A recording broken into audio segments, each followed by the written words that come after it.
My daughter canceled my wedding and threw me out. 3 days later, she was begging at my altar. When my daughter told me I couldn't marry the man I loved because I'd lose everything, I believed her. When she convinced me to sign papers for my own protection, I trusted her. And when she handed me $200 and the address of a budget motel, I went quietly. 3 days later, I was sitting in my late husband's attorney's office, discovering that my daughter hadn't just lied to me. She'd been lied to. And the real villain was about to be exposed at the altar of my wedding, the wedding she thought she'd destroyed. If you're watching this, welcome to Bridal Confessions, where every wedding has more than one story. If stories like this matter to you, subscribing really helps this channel grow. I'm building Bridal Confessions one story at a time, and every subscriber makes a difference. 2 months ago, I was Margaret Hartford, devoted wife of 45 years and mother to one complicated daughter. When Richard died of a massive heart attack at 73, I thought my world was ending. We'd had a good marriage, not perfect, but real. Richard was traditional, sometimes controlling, but he loved me in his way. And I loved him deeply. Victoria, my only child, swooped in during my grief with designer tissues and expensive sympathy. "Mom, I can't imagine what you're going through," she'd said, holding my hand during the funeral. "But I'm here for you. Whatever you need." I should have paid more attention to her husband, David Chin, standing behind her with calculating eyes that never quite matched his sympathetic smile. Victoria had always been Daddy's little princess. When she married David, a sharp corporate attorney, Richard had been thrilled. "Finally, someone who understands business," he'd said. David brought Victoria into his world of expensive restaurants, luxury vacations, and status symbols. And slowly, my daughter became someone I barely recognized. But she was still my daughter, and I believed she loved me. The first few months after Richard's death were a fog. I barely left the house, sleeping in the guest room because our master bedroom felt too empty. Victoria visited weekly, always with casseroles I didn't eat and advice I didn't ask for. "Mom, have you thought about downsizing? This house is so big for one person." "Mom, are you sure you're taking care of the bills properly? Do you need help with the finances?" At the time, I thought she was being caring. Looking back, I can see David's influence in every suggestion, every concern, every gentle push toward dependency. 8 months after Richard's funeral, I did something unexpected. I started living again. It started with a grief support group at the community center. I almost didn't go. Mrs. Hartford, the counselor, had said when I called, "Grief is not something you do alone. Come. Just try one session." That's where I met Alexander Pierce. Alex was 58, a widowed architect who'd lost his wife to cancer 2 years earlier. He had kind gray eyes and a gentle manner that put me at ease immediately. We started as friends, 2 people who understood loss in a way others couldn't. Coffee after group sessions turned into long walks in the park. Walks turned into dinners. And slowly, unexpectedly, I felt something I thought had died with Richard. Hope. Joy. The possibility of a future. Before we continue with Margaret's story, if you love wedding drama, family secrets, and stories where the truth comes out at the most dramatic moment possible, you're in the right place. Hit that subscribe button and turn on notifications for Bridal Confessions. We bring you the most incredible wedding stories every week. Now, let's get back to what happened next. For months after meeting Alex, he proposed.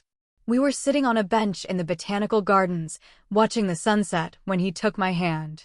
"Margaret, I know this might seem fast to some people, but at our age, we know what matters. I love you. I love your strength, your kindness, your laugh. Would you do me the honor of becoming my wife?" I said yes without hesitation. For the first time since Richard died, I felt truly alive. We planned a small, elegant wedding at the Riverside Chapel, about 100 guests, nothing extravagant. Just a celebration of 2 people who'd found each other after loss. I called Victoria that evening to share the news. The silence on the other end of the phone lasted just a beat too long. "Mom, wow. That's wonderful.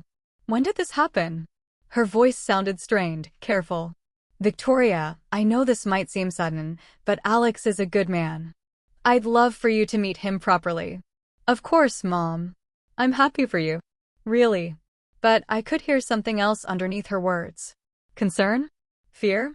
I told myself I was imagining things. The next day, Victoria came over with David. They wanted to meet Alex and discuss the wedding plans. I should have seen the ambush coming. Alex arrived at my house that evening, bringing flowers and wearing his best suit. He was nervous, wanting to make a good impression on my daughter. David answered the door before I could, his handshake lasting just a second too long, his smile not reaching his eyes. Alexander Pierce. David Chin. I've heard a lot about you. The dinner was uncomfortable. David asked pointed questions disguised as friendly conversation. So, Alex, what kind of architecture do you specialize in? How's the market these days for independent architects? I imagine retirement planning must be on your mind at your age. Every question felt like a deposition. Victoria sat quietly, picking at her food, glancing between her husband and me with an expression I couldn't quite read. After Alex left, Victoria asked to speak with me privately. David stayed in the living room, supposedly checking emails, but I could feel his presence like a weight. Mom, Victoria began, her voice careful. I need to ask you something, and please don't be offended. Have you and Alex discussed finances? A prenup. I felt my defenses rise. Victoria, that's really not your concern. Mom, please. I'm not trying to interfere. It's just, you're a wealthy woman now. Dad left you everything. I just want to make sure you're protected. Everything. That word stuck with me. Victoria had been unusually quiet about Richard's estate. I'd assumed she was being respectful, giving me time to grieve before discussing inheritance. Now I wondered if there was something else going on. Your father and I discussed his wishes years ago, I said carefully. I know what he left me, and I know what he left you. Victoria's eyes flickered with something surprise? Concern? Of course, Mom. I worry about you.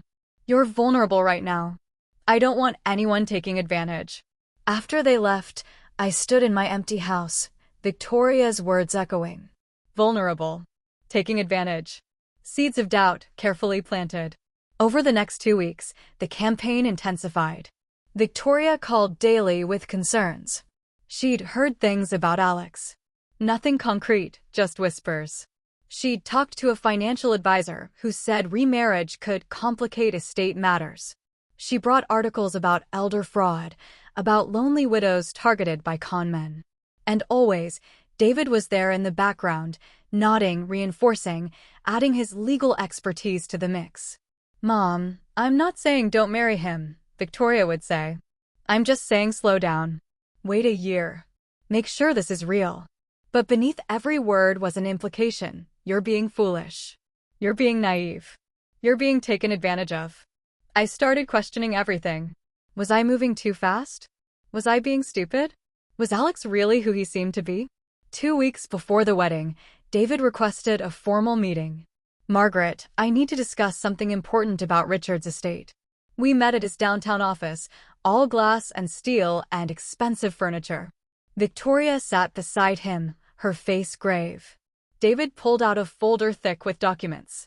Margaret, when Richard updated his will, there were certain conditions attached to your inheritance, specifically regarding remarriage within the first year of widowhood. My heart stopped.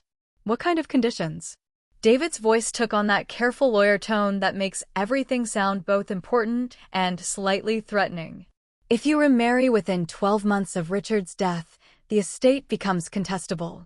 Victoria, as the primary heir, would have grounds to challenge the distribution. Now, I'm not saying she would. He glanced at Victoria, who looked away, but legally, the door would be open. You could lose everything, Margaret. The house, the investments, all of it. Quick pause, if you're still here, thank you. This channel is small, and subscribing really helps me keep telling stories like this. Now, back to what happened next. The room spun. That can't be right. Richard wouldn't have done that. I have the documents right here, David said, sliding papers across his desk. Section 7, subsection C. It's very clear. I stared at the legal jargon, the dense paragraphs that might as well have been in another language. But why? Why would Richard put that in his will? Victoria finally spoke, her voice soft. Mom, Dad was old-fashioned. He probably wanted to make sure you took time to grieve properly before making major life decisions. He was trying to protect you. Protect me by threatening to leave me destitute if I found happiness too quickly? That didn't sound like Richard. But I was grief-stricken, confused, and these were my daughter and her lawyer husband presenting legal documents. What did I know? What do I do? I asked, my voice barely above a whisper. David leaned back, his expression sympathetic in a way that felt rehearsed. You postpone the wedding. Wait until the 12-month mark. It's only a few more months, Margaret. If Alex truly loves you, he'll understand. If he doesn't, he left the implication hanging. If Alex didn't agree to wait, then he was clearly only after the money. I went home in a daze. That evening, I called Alex and asked him to come over. I told him everything, the clause, the risk, Victoria's concerns, David's warning. Alex listened quietly, his face growing sadder with each word. When I finished, he took my hands in his. Margaret, if you want to wait, we'll wait. I'll wait forever if that's what you need. I love you, not your money. I have my own retirement savings, my own home. I don't need your inheritance. But Victoria seems to think. Victoria is scared, Alex interrupted gently. She's scared of losing her mother, scared of change, maybe even scared of losing an inheritance she thought was hers. That's understandable. But Margaret, I need you to hear this. I will marry you whenever you're ready. Next month, next year, 10 years from now. But I will not force you to choose between your daughter's approval and your own happiness. I cried in his arms that night, torn between the man I was falling in love with and the daughter I'd raised. In the end, fear won. I called the wedding venue and canceled. $47,000 in deposits, gone. The photographer, the florist, the caterer, all canceled with apology and shame. I called our guests, making excuses about moving too fast and needing more time. And I called Victoria to tell her the wedding was off. Mom, I know this is hard, Victoria said, relief evident in her voice. But you're doing the right thing. I'm proud of you for thinking clearly. Thinking clearly. As if loving someone after loss was a symptom of confusion rather than a sign of healing. Alex took the news with grace and heartbreak. I understand, Margaret. But know this, I'll be here when you're ready. Whether that's in 2 months or 2 years. After he left, I sat in my empty house and cried. But Victoria wasn't finished. The next day, she returned with David and a new folder of documents. Mom, now that the wedding is postponed, we need to talk about something else. The house. I looked up confused. What about the house? David opened the folder. This house is a significant asset. 6 bedrooms, 2.5 acres, currently valued at approximately $2.3 million. Margaret, maintaining this property alone is a huge burden. The property taxes alone are $28,000 a year. Then there's maintenance, utilities, insurance. I can afford it, I said defensively. Of course you can, Victoria said quickly. But should you? Mom, you're 67 years old. This house has stairs, a huge yard. It's too much for one person. Victoria, I'm not an invalid. I'm not saying you are, she said, her voice taking on that patient tone people use with children. I'm saying you deserve to live somewhere easier. Somewhere without all these responsibilities.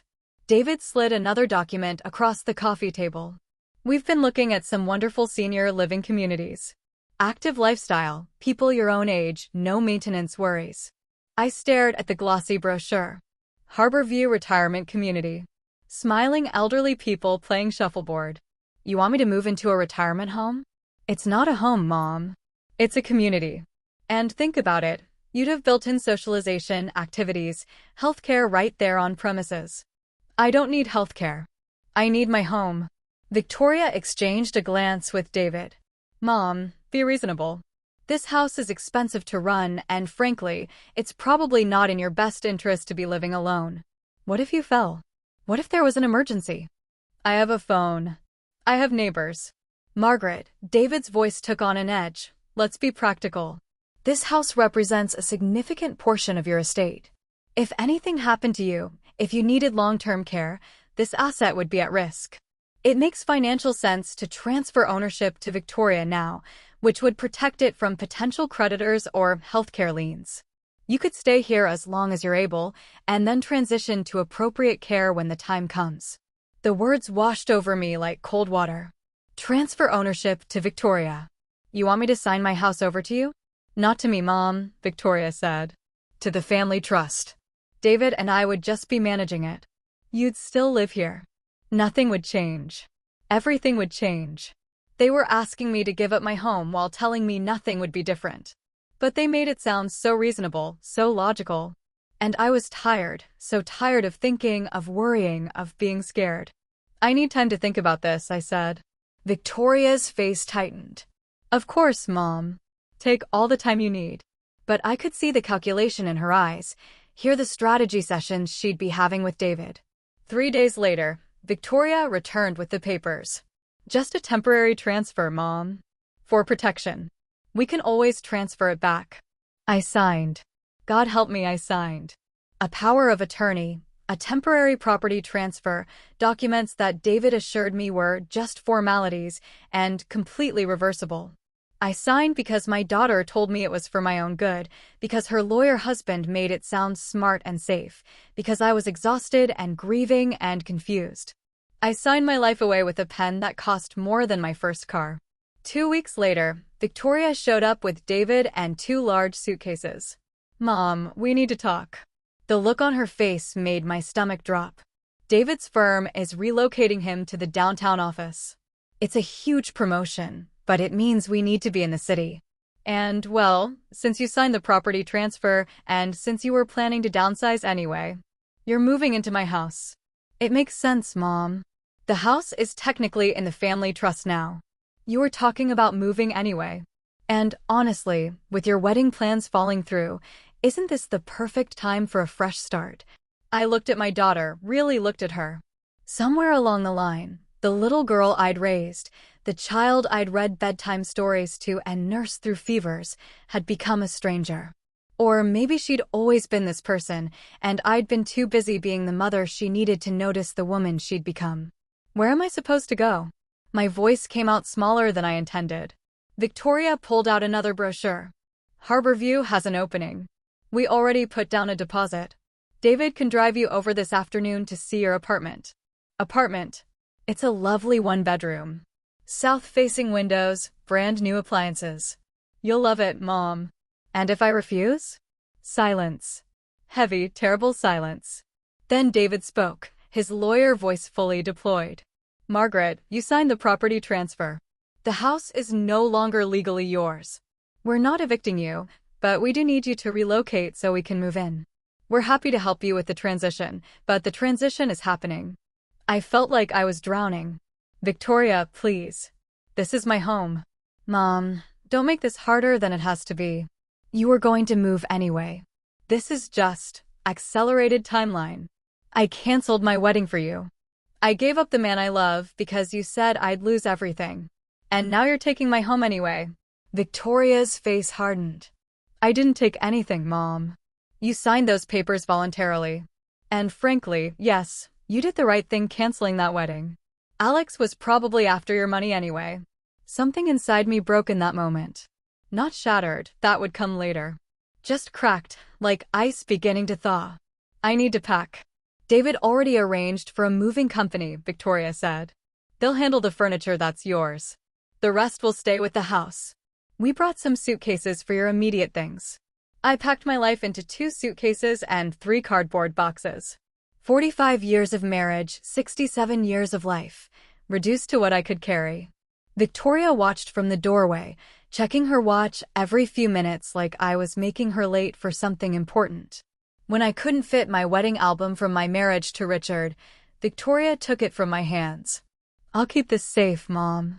You don't have room anyway. David loaded my things into their BMW with the efficiency of someone taking out the trash. The apartment at Harborview is furnished, he said, not quite meeting my eyes. You'll love having less responsibility. No yard work, no maintenance, just relaxation. As we drove away, I watched my house, Richard's house, our house, my house, disappear in the rearview mirror. Victoria had already called contractors. "We're thinking of renovating the kitchen," she'd said casually. "Something more modern." The Harborview retirement community was exactly what you'd expect from a place designed to warehouse the elderly. Cheerfully bland, aggressively beige, with paintings of flowers on every wall and a pervasive smell of industrial cleaner mixed with resignation. My apartment was on the 3rd floor. 1 bedroom, 1 bathroom, a kitchenette that couldn't fit more than 1 person, and a living room with a view of the parking lot. "It's cozy," Victoria said with forced enthusiasm. "And look, they have bingo on Thursdays and a book club." She handed me an envelope. Inside was $200 in cash. "This should cover you for a few days. I'll transfer some money into your account once David finishes processing all of Dad's paperwork. There are some complications with the estate settlement, but it should be resolved soon." After they left, I sat on the furniture I didn't choose in the apartment I didn't want and tried to understand what had just happened. In the span of 3 weeks, I'd lost my fiancé, my home, and my dignity. My own daughter had systematically dismantled my life and convinced me it was for my own good. But as I sat there in that suffocating apartment, something Victoria had said kept nagging at me. Complications with the estate settlement. Richard had been meticulous about his affairs. Obsessively organized, carefully documented. He'd shown me the will years ago, walking me through every provision, making sure I understood. And I was absolutely certain it hadn't included any clause about remarriage. I was certain of something else, too. Richard would never have left me at the mercy of our daughter. He'd loved Victoria, doted on her, but he'd also known her weaknesses.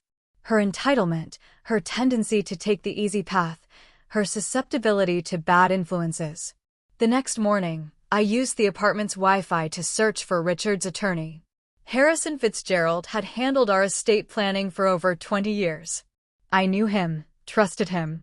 His office was downtown, a 40-minute bus ride that cost me $3.50 of the $200 Victoria had given me. But it felt necessary, like the first step in a very long journey back to myself. Harrison Fitzgerald was exactly as I remembered him, a distinguished man in his late 70s, with sharp eyes behind wire-rimmed glasses and a manner that inspired confidence. When his secretary announced that Mrs. Hartford was here about her late husband's estate, his face showed genuine surprise. "Margaret." "My dear, I was beginning to worry. I've been trying to reach you for weeks, but Victoria said you were traveling." Traveling. My daughter had told Richard's attorney that I was traveling while she systematically stole my life. "Mr. Fitzgerald, I need to ask you about Richard's will." He gestured for me to sit, his expression growing concerned. "Of course. Though I'm surprised Victoria didn't provide you with your copy." I gave her several copies after the reading. My stomach dropped. The reading? Yes, the official reading of the will. It was scheduled for 6 weeks after Richard's death. Victoria attended with her husband. "She said you were too distraught, that she'd handle everything and make sure you received your inheritance." The blood drained from my face. "Mr. Fitzgerald, I was never told about any reading. Victoria told me there was a clause in the will about remarriage, that if I married within a year, I'd lose my inheritance." Harrison Fitzgerald's expression shifted from confusion to alarm. He reached for a thick file folder, his movements suddenly urgent. "Margaret, that's impossible. There's no such clause in Richard's will. And you should have been at that reading." He pulled out a document. I recognized Richard's neat signature at the bottom, witnessed and notarized. Let me read you the actual provisions. As Harrison began reading, I felt reality shifting beneath me. "I, Richard James Hartford, being of sound mind and body, do hereby bequeath to my beloved wife, Margaret N. Hartford, the following: our primary residence at 847 Pemberton Drive, including all furnishings, property, and effects, in perpetuity and without condition. Additionally, I leave her 70% of all financial assets, investments, and accounts, totaling approximately $28 million. The room tilted. $28 million. The house. 70% of everything. Harrison continued, his voice grave.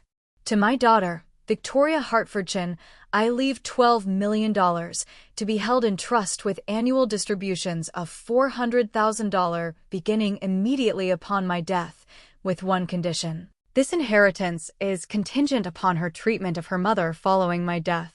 Should Victoria engage in any behavior that could be construed as elder abuse, financial exploitation, or failure to treat Margaret with the respect and dignity she deserves, the entire trust will revert to Margaret instead. I couldn't breathe. Contingent upon her treatment of me. Richard knew, Harrison said gently. He didn't tell me specifics, but in his final meetings, he mentioned concerns about Victoria's relationship with money and her husband's influence. He wanted to make sure you were protected. Mr. Fitzgerald, I whispered. Victoria told me I inherited nothing. She convinced me to sign a property transfer. She moved me out of my house into a retirement home. She gave me $200 and told me she'd transfer some money once estate paperwork was processed. Harrison Fitzgerald's face flushed with anger. Margaret, what Victoria has done is called elder abuse and fraud. She's committed multiple felonies. But she showed me legal documents. David, her husband, showed me the will with the remarriage clause. Forged, Harrison said flatly. Or documents from an early draft that was superseded.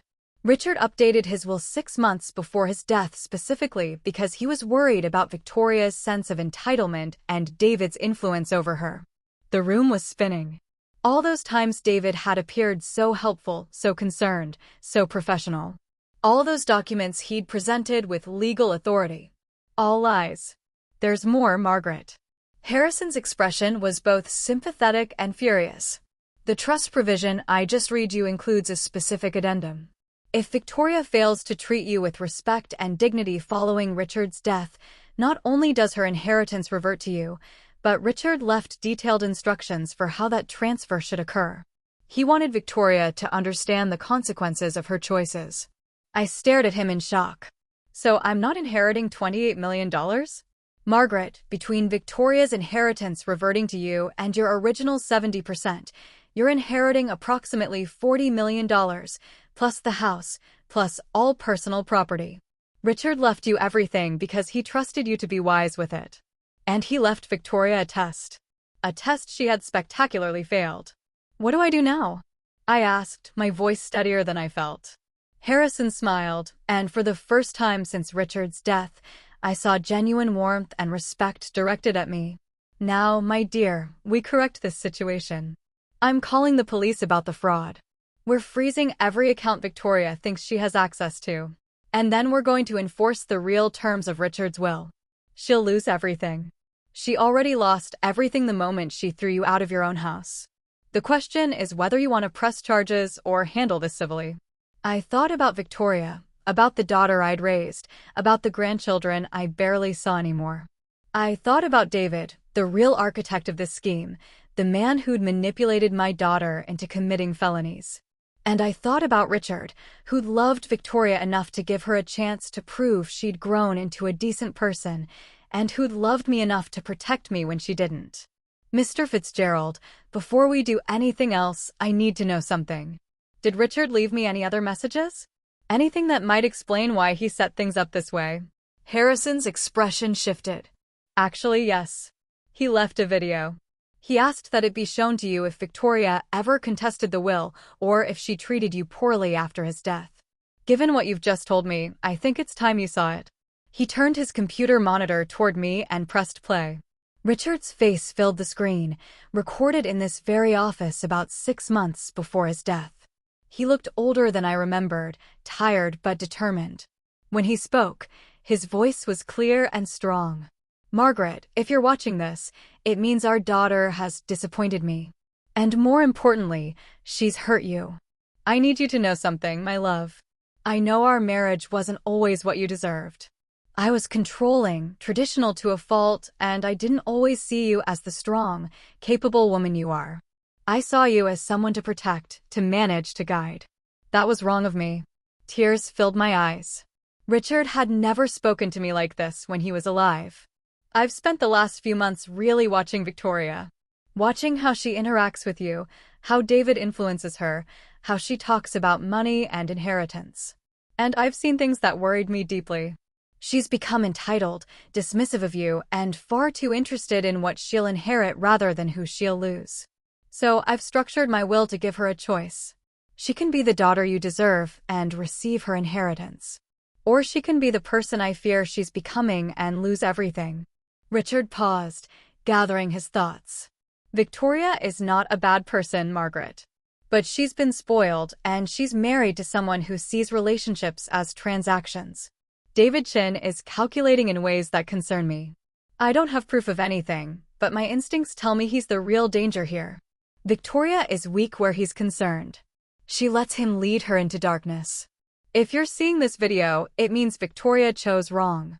It means she hurt you, and for that, I am profoundly sorry. I should have done more to teach her better, to show her what really matters. But Margaret, I need you to understand something important. This is not your fault. You have been an extraordinary mother. Any failure here is mine and Victoria's, not yours. Richard's image leaned forward, as if he could see through time to where I'd be sitting.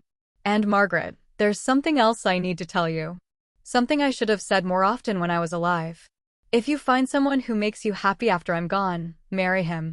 Don't wait. Don't let guilt or obligation stop you.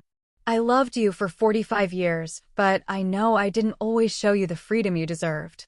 You have my blessing to live, to love, to be gloriously, selfishly happy. You've earned it. The video continued. I suspect Victoria may have already poisoned that well. She always was possessive of you, even as a child. And if David's involved, he'll have found some way to make you doubt yourself, to make you question any happiness you've found. Don't let them steal your future, Margaret. You deserve love. You deserve joy. You deserve to be seen and cherished. If you found that with someone, don't let my death or Victoria's manipulation take it away. Richard smiled then, that gentle smile I'd fallen in love with decades ago. I'm leaving you a fortune, Margaret. But money isn't what matters. What matters is that you know your worth not in dollars, but in dignity, in strength, in all the ways you held our family together for 45 years. Be free, my love. Be happy. And know that I'm proud of the woman you are and the woman you'll become without me holding you back. The screen went dark. I sat in Harrison's office and sobbed for Richard, for the marriage we'd had, for the freedom he'd given me in death that he couldn't quite give me in life, and for the daughter who'd thrown it all away. Harrison handed me tissues and waited patiently while I composed myself.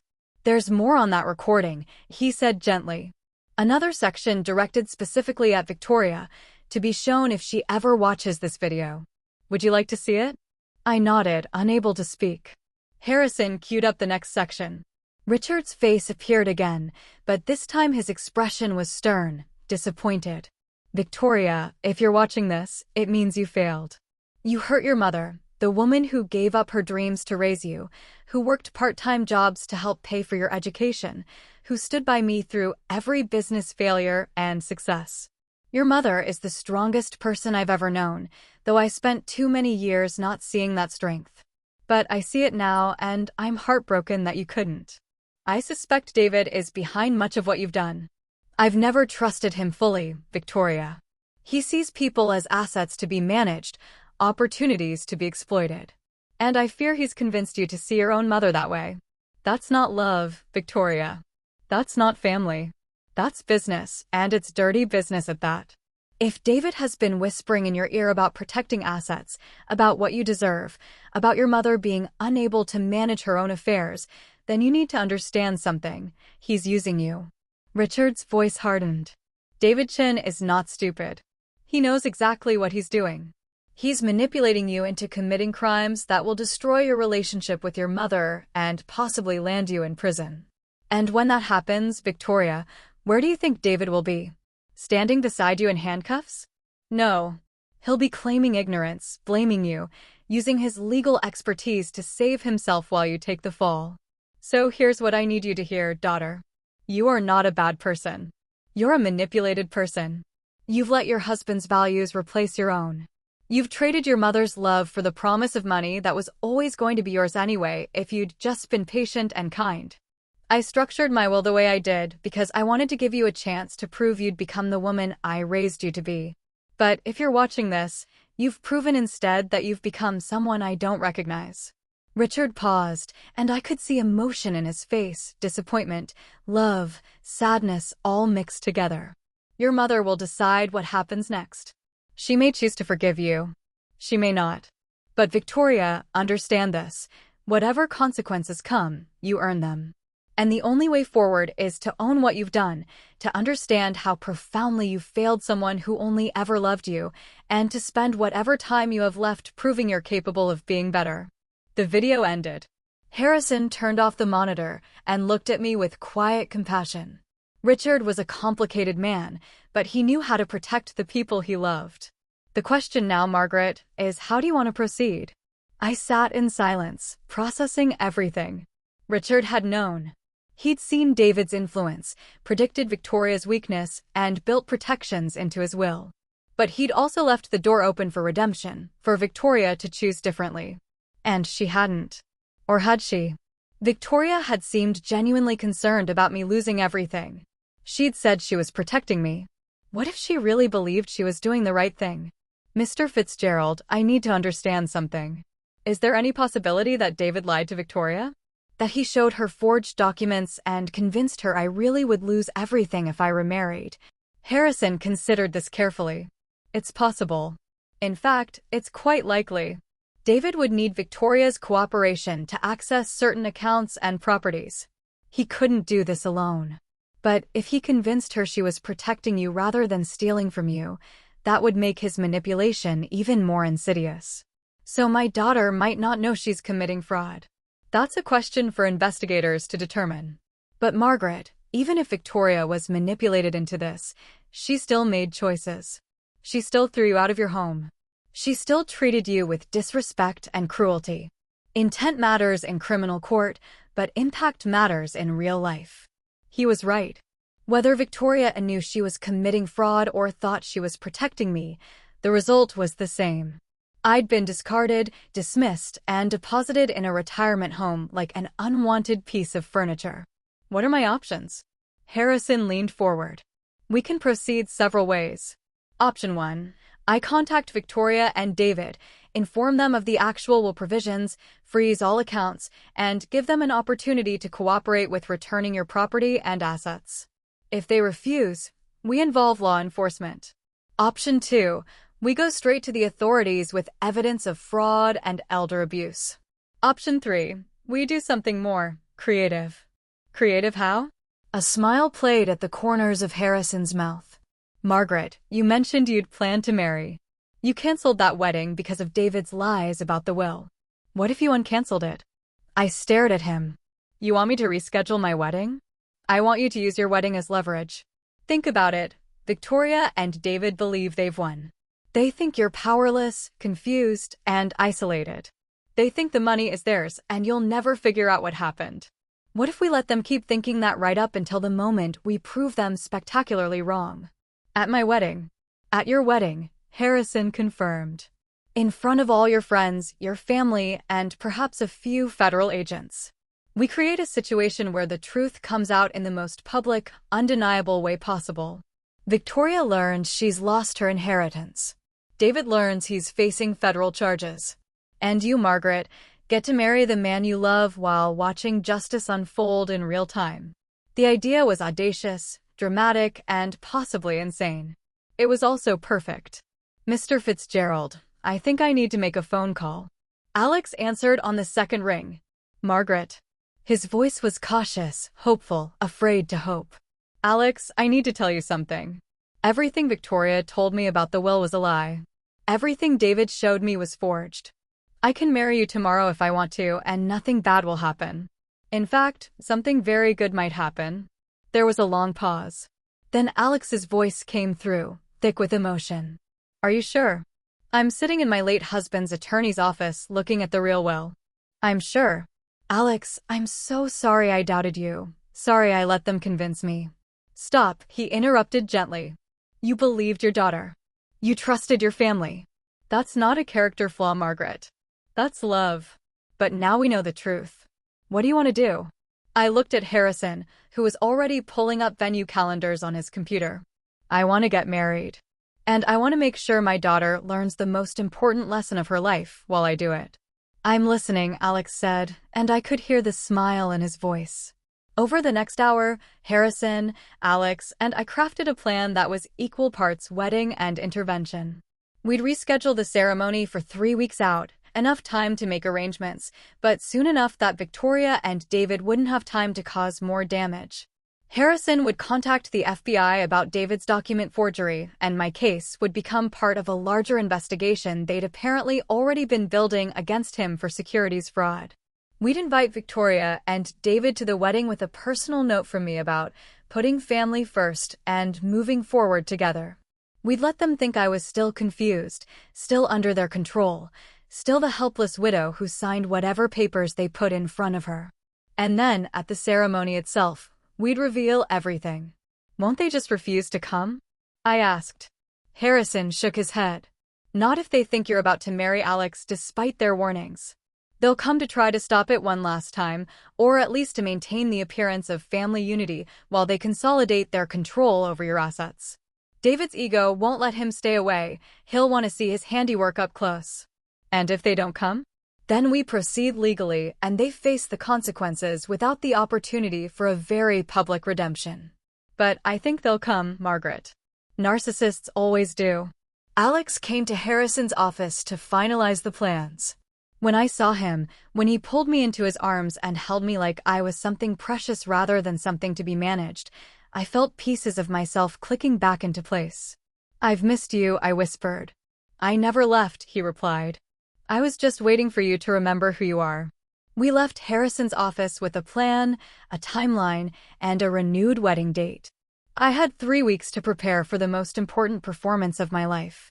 First, I needed to sell the deception. That evening, I called Victoria from my apartment at Harborview. Victoria, honey, I've been doing a lot of thinking. About what, Mom? Her voice was cautious.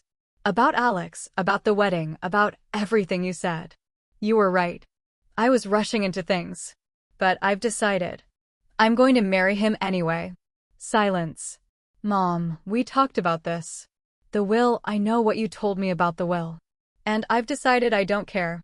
I'm 67 years old, Victoria. I'm not waiting another day to be happy. If I lose the inheritance, so be it. Alex and I will make do with what we have. I could practically hear the panic in Victoria's voice.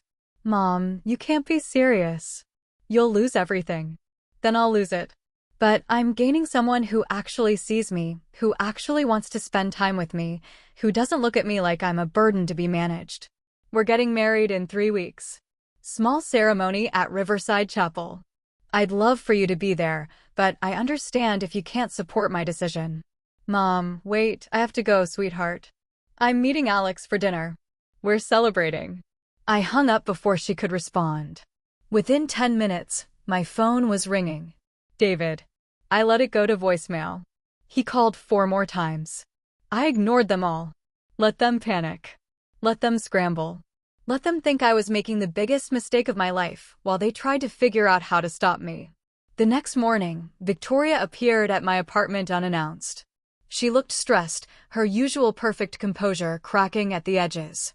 Mom, we need to talk about this wedding. Come in, I said pleasantly. Can I make you tea? I don't want tea. I want you to listen to reason. You cannot marry Alex. The legal complications alone. Victoria, I've made up my mind. Alex makes me happy. For the first time since your father died, I feel alive. If that costs me money, I don't care. She sat down heavily on my second-hand couch. Mom, you're not thinking clearly. The grief, the isolation here, you're vulnerable to manipulation. The irony of her words was almost funny. I'm not being manipulated, Victoria. I'm making a choice. For once in my life, I'm choosing what I want instead of what everyone else thinks I should do. But the inheritance is just money. You know what I've learned living in this place? Money doesn't buy happiness. It doesn't buy genuine love. It doesn't buy the feeling of being truly seen by another person. Victoria looked around my tiny apartment with barely concealed disgust. Mom, you're living in a retirement home. You deserve better than this. Yes, I agreed. I do. and marrying Alex is how I get better." She left frustrated and frightened. I knew she'd go straight to David, that they'd huddle together trying to figure out how to stop me. Good. Let them plot. Let them scheme. They had no idea what was really coming. Over the next 3 weeks, I played my role perfectly. I let Victoria think I was isolated and confused. I took her calls, listened to her increasingly desperate attempts to talk me out of the wedding, and remained cheerfully, stubbornly committed to marrying Alex. Meanwhile, Harrison was busy. He contacted the FBI, who were very interested in David Chen's document forgery as part of their existing investigation into his securities fraud. He froze the accounts Victoria thought she controlled. He prepared documentation proving that every asset she thought was hers actually belonged to me. And he arranged for federal agents to be present at the wedding, disguised as guests. Alex and I met secretly, planning our ceremony and falling deeper in love. "Are you scared?" he asked me one evening as we walked through the botanical gardens. "Terrified," I admitted. "Not of marrying you. Of what happens with Victoria. She's my daughter, Alex. Even after everything, I love her." "I know," he said gently. "But loving someone doesn't mean letting them destroy you. Sometimes the most loving thing you can do is let people face the consequences of their choices." He was right. Victoria needed to learn this lesson. And I needed to be strong enough to teach it. The night before the wedding, Harrison called with an update. "The FBI has completed their investigation. David Chen has been running a sophisticated fraud operation for years. Your case is just the tip of the iceberg. They've found at least 6 other elderly clients he's manipulated into signing over assets. Some of them lost everything." My blood ran cold. So this wasn't even personal? He just does this. "It's what he does," Harrison confirmed. "And Victoria has been his unwitting accomplice in at least 3 of the cases. The question is whether she knew what she was doing or truly believed she was helping these people. The FBI is still determining that. What do you think?" Harrison was quiet for a moment. "I think David is a predator who found someone vulnerable in Victoria. Someone who craved approval, who could be convinced that cruelty was kindness if you framed it the right way. I think your daughter made terrible choices, but I also think she was manipulated into making them. That doesn't excuse what she did, Margaret. But it might explain it." That night, alone in my tiny apartment, I pulled out my phone and looked at old photos of Victoria. Birthday parties where she smiled with chocolate cake on her face. High school graduation where she looked so proud and so young. Her wedding day, standing between Richard and me, glowing with happiness. When had that girl become the woman who threw me out of my house? Or had she always been this person and I'd been too busy being a mother to see it? The day of the wedding dawned clear and bright. Alex picked me up from Harborview in his car, and we drove to Riverside Chapel together. "Last chance to back out," he joked, though I could see the nerves in his eyes. "Not a chance," I replied. "I'm marrying you today, and then we're watching my daughter learn the hardest lesson of her life." The chapel was beautiful. We'd kept the ceremony small, about 100 guests, mostly friends and distant relatives. Victoria and David sat in the front row on my side, both looking uncomfortable and out of place. I could see Victoria scanning the crowd, probably calculating which guests she'd need to apologize to when I inevitably came to my senses. Harrison sat 3 rows back, looking every bit the distinguished attorney. Next to him sat a woman I'd been introduced to as his niece, but who was actually FBI Special Agent Sarah Martinez. Scattered throughout the chapel were 5 other agents, all dressed as wedding guests, all carrying badges and handcuffs under their formal wear. The ceremony began. The pastor, who'd been briefed on what was about to happen, kept things moving efficiently. We were 10 minutes in when I signaled Harrison. He stood up, cleared his throat, and the pastor paused. "Before we continue," Harrison said, his voice carrying through the chapel, "the bride has asked me to address a few matters regarding her late husband's estate. It seems there's been some confusion about the terms of his will." Victoria's face went white. David started to stand, but 2 large men, FBI agents, were suddenly standing behind him, hands on his shoulders. "Please remain seated, Mr. Chen," one of them said quietly. Harrison walked to the front of the chapel, carrying a folder. Margaret Hartford was married to Richard Hartford for 45 years. Upon his death 8 months ago, Richard left a very specific will. Margaret, would you like me to read the relevant sections? I nodded, unable to speak. Harrison read the entire will aloud. The house left to me. The $28 million left to me. Victoria's $12 million trust, contingent on her treating me with respect and dignity. The provision that if Victoria failed that test, her entire inheritance would revert to me. Now, Harrison continued, let's discuss what actually happened after Richard's death. Victoria Hartford Chin and her husband David Chin presented Margaret with forged documents claiming she would lose her inheritance if she remarried within a year. These documents were fabrications. They then convinced Margaret to sign a property transfer, moving her house into what they claimed was a family trust. They subsequently evicted Margaret from her home of 45 years and moved her into a retirement facility, where they provided her with $200 and vague promises of future financial support. The chapel was dead silent. Every eye was on Victoria, who sat frozen, her face a mask of horror. This constitutes elder abuse, fraud, and document forgery, Harrison continued. It also definitively triggers the provision in Richard's will regarding Victoria's treatment of her mother. As executor of Richard's estate, I am formally declaring that Victoria Hartford Chin has forfeited her inheritance. The $12 million that was held in trust for her will be transferred to Margaret Hartford, bringing her total inheritance to $40 million, plus all property and assets. Victoria made a sound somewhere between a gasp and a sob. David was trying to stand, but the agents held him firmly in place. Additionally, Harrison said, I'd like to introduce Special Agent Sarah Martinez of the FBI. Agent Martinez has been investigating David Chin for securities fraud. The evidence gathered in Margaret's case has been instrumental in building a broader case against Mr. Chin for systematically defrauding elderly clients. Agent Martinez stood, badge in hand. David Chin, you're under arrest for securities fraud, document forgery, elder abuse, and conspiracy to commit wire fraud. The other agents moved in, pulling David from his seat and handcuffing him.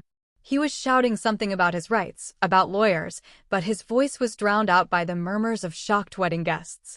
Victoria sat paralyzed, staring at her husband being arrested, then at me, then at Harrison. Mom, she whispered, but no other words came. Harrison wasn't finished. Before the FBI takes Mr. Chin away, there's something Margaret would like Victoria to see. Victoria, your father left you a message. He asked that it be shown if you ever hurt your mother. I think it's time you heard it. A screen lowered at the front of the chapel. Harrison pressed play on his tablet, and Richard's face filled the screen, addressing Victoria directly. The chapel watched in rapt silence as my late husband explained his disappointment, his suspicions about David, his hope that Victoria would prove herself worthy of his trust. When he said, Victoria, you are not a bad person. You're a manipulated person, Victoria's carefully maintained composure shattered completely. She was crying now, ugly broken sobs that shook her whole body. On screen, Richard continued, your mother will decide what happens next. She may choose to forgive you. She may not. But Victoria, understand this. Whatever consequences come, you earn them. The video ended. Victoria looked up at me with tear-streaked mascara and devastation in her eyes. Mom, I didn't know. I swear to God, I thought I was protecting you. David said you'd lose everything. He showed me documents. He said he lied to you. I interrupted, my voice steady despite my racing heart. Just like you lied to me. But I thought, I know what you thought. And maybe David did manipulate you. Maybe he did convince you that cruelty was kindness. But Victoria, you still made choices. You still signed those forged documents. You still threw me out of my home. You still treated me like I was senile and helpless. So even if David planted the seeds, you're the one who watered them. The FBI agents were leading David out of the chapel. He was shouting back at Victoria, don't say anything. Don't admit to anything. Even in handcuffs, he was trying to control her. Victoria watched him go, and I saw something shift in her face. Recognition, maybe. Or understanding. She turned back to me. What happens now? I looked at Harrison, who stepped forward. That depends on several factors. The FBI is still investigating the extent of your involvement in David's fraud schemes. If they determine you were knowingly complicit, you'll face criminal charges. If they believe you were manipulated and unaware of the full extent of David's crimes, you may avoid prosecution, but you'll still face civil liability for the harm you caused your mother. I'll lose everything, Victoria whispered. You already have, I said. You lost your father's trust. You lost your inheritance. You lost your husband's freedom. And you very nearly lost your mother's love. She looked at me with something like hope flickering in her devastated eyes. Nearly? I took a deep breath. This was the moment I'd been preparing for, the moment that would define not just my relationship with Victoria, but the kind of person I wanted to be going forward. Victoria, your father's will gives me a choice.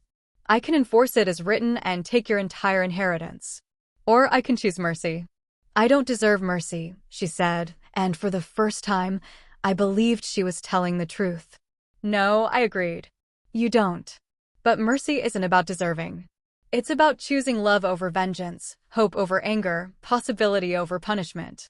Your father gave you a test, and you failed. But he also gave me the power to decide what that failure means. I walked down from the altar, still in my wedding dress, and stood in front of my daughter. Here's what's going to happen. You're going to cooperate fully with the FBI investigation into David's crimes. You're going to testify about everything he told you, everything he showed you, every manipulation he used. You're going to be completely, brutally honest, even when it makes you look bad. Especially when it makes you look bad. Victoria nodded, tears still streaming. Then you're going to therapy. Real therapy, not the kind where you complain about your mother and the therapist validates your every grievance. The kind where you actually examine why you were so willing to believe the worst about me, why you let David lead you into cruelty, why you thought money mattered more than relationship. I will, Victoria whispered. And finally I said, you're going to earn back a relationship with me. Not through money, not through apologies, but through consistent, sustained demonstration that you've actually changed. It might take months. It might take years. You might never fully succeed. But if you do the work, if you really do the work, then when you're 45 years old, you might still receive an inheritance from your father. Not the full 12 million, you forfeited that. But something. Enough to know that change is possible, that redemption is real, that your father's love was conditional, but not finite. Victoria looked at me with something like wonder. You're giving me another chance? I'm giving you the only chance that matters. The chance to become the person your father hoped you'd be. But Victoria, understand this. If you squander this chance, if you blame me or anyone else for your choices, if you fail to do the hard work of actually changing, there won't be another. This is it. She nodded, then surprised me by falling to her knees right there in the aisle. Thank you, Mom. Thank you for being better than I deserve. I reached down and lifted her up. We're in a church, Victoria. You don't kneel to me. But you might want to spend some time on your knees in prayer, asking for the strength to actually change. Agent Martinez approached us quietly. Mrs. Hartford, we need to take Mrs. Chen's statement about David's activities. Is now a good time, or would you prefer we wait until after the ceremony? Victoria looked at me. Go, I said gently. Give them everything. Every document he showed you, every conversation you remember, every time you felt uncomfortable but went along anyway. Help them build the case against him. It's the first step toward making this right. Victoria left with the agents, looking back once with an expression I couldn't quite read: fear, hope, gratitude, shame, all mixed together. The chapel was buzzing with shocked whispers. Friends and family members who'd just witnessed the most dramatic wedding ceremony of their lives were processing what they'd seen. I turned back to Alex, who was still standing at the altar with the pastor, both of them looking slightly shell-shocked. I'm sorry, I said, walking back to them. I know this wasn't exactly the romantic ceremony you were probably imagining. Alex laughed, and the sound cut through the tension like sunshine through clouds. Margaret, I'm marrying a woman who just orchestrated the most spectacular takedown of fraud and corruption I've ever seen, forgave her daughter in front of 100 witnesses, and did it all while wearing a wedding dress. This is exactly the ceremony I was imagining. This is exactly who you are. The pastor cleared his throat. "Shall we, continue with the actual wedding part?" "Please," I said. "I think we've had enough drama for one day." We continued the ceremony. I married Alex Pierce in front of our friends, our family, several FBI agents, and one traumatized daughter who would hopefully one day understand what she'd witnessed. When Alex kissed me, I heard cheers and applause, and I realized that everyone in that chapel had just been part of something bigger than a wedding. They'd been part of a reckoning, a restoration, a reclamation of power and dignity. At the reception afterward, people kept approaching me with wide eyes and barely contained questions. Harrison handled most of them with practiced ease, explaining what they needed to know while protecting Victoria's privacy and the ongoing FBI investigation. Alex and I danced to At Last by Etta James, and I cried through most of it, not from sadness, but from the overwhelming relief of being free. Free from doubt, from manipulation, from the burden of being small to make others feel big. 6 months later, I stood in the kitchen of my house, legally and unequivocally mine, making coffee for Alex and me. The morning sun streamed through windows I'd finally had cleaned properly, illuminating countertops I'd chosen myself after renovating the kitchen exactly the way I wanted. Richard's dark mahogany cabinets were gone, replaced with bright white shaker cabinets and marble countertops that made the whole space feel light and airy. The doorbell rang. I knew who it was. Victoria had texted the night before asking if she could stop by this morning. Since the wedding, we'd been slowly, carefully rebuilding our relationship. She'd testified against David, who was now serving a 7-year federal sentence for fraud and elder abuse. She'd filed for divorce, moved into a modest apartment, and gotten a job as a paralegal at a small law firm, the first real job she'd had in years. And she'd been going to therapy. Real, intensive therapy that was apparently not comfortable or validating, but was slowly helping her understand the person she'd become and the person she wanted to be. I opened the door. Victoria stood there with a box of pastries from my favorite bakery and an uncertain smile. "Hi, Mom. Is this still a good time?" "Come in," I said, and meant it. We sat at my new breakfast table, a simple pine farmhouse table that Alex and I had picked out together, and ate croissants and drank coffee. Victoria told me about her week, about a difficult case at work, about a therapy session where she'd finally been able to articulate why she'd been so threatened by my relationship with Alex. "I think I was scared that if you had someone else to love, you wouldn't need me anymore," she said quietly. "And since I'd never really been there for you in the ways that mattered, I thought love was about need rather than choice." Dr. Peterson, that's my therapist, helped me see that I'd been thinking about relationships all wrong. "It's hard work, isn't it?" I said gently. "Understanding yourself?" "The hardest thing I've ever done," Victoria admitted. "But Mom, I want you to know. I'm grateful. I know that sounds insane given everything that happened, but I'm grateful you didn't let me get away with it. I'm grateful Dad set up his will the way he did. I'm grateful you chose to give me another chance even though I didn't deserve it. Because without all of that, I'd still be married to David, still believing his lies, still becoming more and more of a person I hate." We talked for another hour, and it wasn't entirely comfortable. There were still moments of tension, still old wounds that hadn't fully healed. But there was also something new, honesty. Real honesty, without manipulation or agenda. As Victoria got ready to leave, she paused at the door. "Mom, can I ask you something?" "Of course. How did you do it? How did you forgive me when you had every right to destroy me?" I thought about it carefully. "I didn't forgive you for your sake, Victoria. I forgave you for mine. Because carrying anger is exhausting. Because I'd spent too many years making myself small, and I refused to let bitterness make me small again. And because your father, for all his faults, gave me one last gift. He showed me that change is possible, that people can surprise you, and that real love, means believing in someone's capacity to become better." Victoria hugged me then, and I let her. It wasn't the easy, comfortable hug of before. It was tentative, careful, earned. But it was real. After she left, I walked through my house, really my house now, decorated with my art, filled with my choices, reflecting my taste and my life. Richard's study had become my painting studio. The formal dining room we rarely used was now a cozy library with floor-to-ceiling bookshelves. The master bedroom I'd been too afraid to claim was now filled with sunlight and possibilities. Alex found me standing in the studio, looking at my latest painting. "What are you thinking about?" he asked, wrapping his arms around me from behind. "I'm thinking about how I went from being someone's wife, then someone's widow, then someone's victim, and finally became just me. Margaret. Not defined by who I married or who I lost or who tried to steal from me, but by who I chose to be when all of that was stripped away." "And who did you choose to be?" Alex asked. I smiled. "Someone who fights back.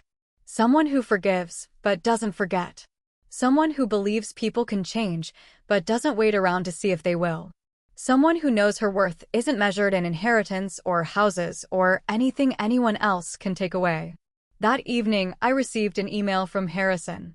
The Margaret Hartford Foundation for Elder Protection had officially been approved as a 501c3 nonprofit. Using $15 million of my inheritance, we were funding legal aid for seniors facing family financial abuse, supporting legislation to strengthen elder protection laws, and providing education about the warning signs of manipulation. My story had made headlines, and now other elderly people were coming forward with their own stories of adult children who'd stolen from them, manipulated them, convinced them they were incompetent or burdensome. We were helping them fight back. I also received a letter that day, forwarded from Harrison's office. It was from a woman named Patricia Collins, who'd been one of David Chen's other victims. Her daughter, influenced by David, had stolen nearly $2 million from her and left her in a nursing home. But after seeing my case, Patricia had found the courage to press charges. Her daughter was now in prison, and Patricia had recovered her assets. "Thank you," Patricia wrote, "for showing me that fighting back isn't cruel or unforgiving. It's survival. And sometimes the most loving thing we can do for our children is let them face the consequences of their choices. My daughter is in prison, but she's finally getting the mental health treatment she needed. She's finally being held accountable. And I'm finally free." I pinned Patricia's letter to the bulletin board in my studio, next to photos of Alex and me on our wedding day. Next to the picture of Victoria and me at our last coffee date, her smile tentative but genuine. Next to Richard's obituary and the note he'd left me, "Be free, my love." 6 months had passed, and I was finally, truly free. Free from fear, from manipulation, from the need to be anyone other than myself. Free to paint, to love, to make my own choices, to be gloriously, selfishly happy. As I stood in my studio watching the sunset paint the sky in shades of orange and pink, I thought about the woman I'd been 8 months ago. The grieving widow who let her daughter throw her out of her house. The frightened woman who signed away her future because she didn't trust herself enough to question the people who claimed to love her. That woman was gone. In her place was someone stronger, someone wiser, someone who knew that the best revenge isn't destruction. It's transformation. It's becoming everything your enemies never thought you could be. Victoria called that night, asking if she could join Alex and me for dinner the following week. "I'd like that," I said, and meant it. Our relationship would never be what it was before. You can't unbreak trust. But maybe that was okay. Maybe we were building something better, something honest, something real, something based not on obligation or blood, but on the choice to keep showing up, keep trying, keep believing that change is possible. The next morning, I woke up next to Alex in the bedroom that was finally, completely mine. We made breakfast together, Alex cooking eggs while I made toast, working in the easy rhythm of two people who'd found each other late in life and refused to waste a single moment. The doorbell rang just as we sat down to eat. I opened it to find a delivery driver with an enormous bouquet of flowers. The card read, "Mom, thank you for teaching me that love isn't about control. It's about trust. Working every day to deserve yours. V." I put the flowers in a vase and placed them on my new breakfast table. They were beautiful, but they weren't what made me smile. What made me smile was the knowledge that Victoria had chosen those flowers herself, had written that note herself, was doing the work of becoming someone I could be proud of, not because I demanded it, but because she'd finally learned that some things like dignity, like integrity, like genuine relationship, matter more than money ever could. Thanks for listening to this story. If it touched your heart or reminded you that it's never too late to reclaim your life, hit that like button and subscribe to Bridal Confessions. We bring you the most incredible wedding stories every week, where every ceremony has secrets, every vow has history, and every ending is just a new beginning. Drop a comment below telling me, have you ever had to choose between forgiveness and justice? How did you decide? I read every single comment. And remember, your current chapter is not your final destination. I'll see you in the next confession. Stay strong, stay free, and never let anyone make you small again.